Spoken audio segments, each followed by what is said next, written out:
最近有一个对中国东北来移民伫咧家己卖钱的，伊的故事牌写讲，请人客卖甲伊讲台语，引起讨论。这支持和反对的人拢不止啊多。有台语团体是认为讲，台湾有8成的台语使用人口，安尼始早是分裂台湾社会，恐惊会互中国软空棒统战台湾。有学者表示讲，虽然台湾是尊重多元的国家，毋过咱也爱记得保护咱家己的本土文化甲基建。最近伫咧家己有一间卖正路的店家，因为伫告示牌写讲头家是东北人，请卖讲台语读写，伫咧网络顶引起争议，这些民众嘛无共看法。大家会预设大家会讲国语嘛，或是 Mandarin 对吗？对啊，但就这样就是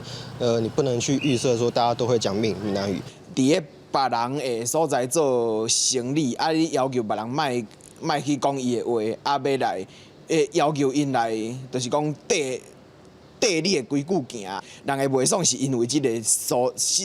店安尼。目前即个店家是暂时关店休困，毋过头家伫咧网络顶有刊文章回应讲家己无歹意，说因为语句表达不够妥当引起误会，伊讲家己当伫拍拼学台语。店家厝边出面表示，因为即附近侪消费者拢较惯习用台语，所以嘛是鼓励头家学听学讲。咱伫台湾做生意，你就是台语、国语拢爱会通，安尼大家较有法度做生意。我也是鼓励他学习，他也愿意学。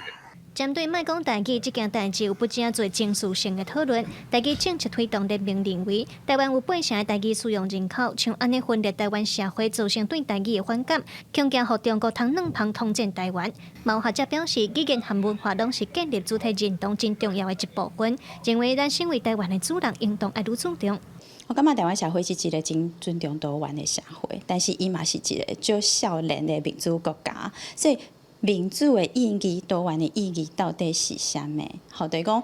你是尊重多元到家己拢无去，还是讲尊重多元，但是你家己本身的主体性，你是有去保护的？台湾话讲入乡随俗，学者认为袂晓讲台湾的本土语言毋是罪过，直接外国人拢是到台湾才开始学的。学者提醒讲，台湾虽然是尊重多元的国家，毋过咱嘛爱会记得保护家己的本土文化和语言。记者卢尚如、郑春尧、林慧婷台北家己报道。